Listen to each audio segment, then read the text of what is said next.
Ọmụmaatụ ngwa. Chetakwa na nsị gị na ngwa bụ verb na bekee. Verb. Examples of these action words in Igbo, English and Igbo. Ọmụmaatụ ngwa. Bịa pụtara come.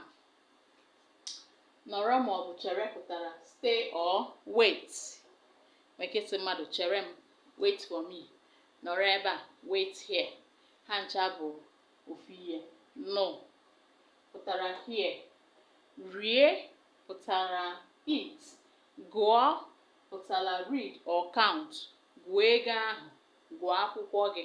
Otu ihe ka ha pụtara. Tụọ pụtara throw. Tie pụtara beat. Mee pụtara do.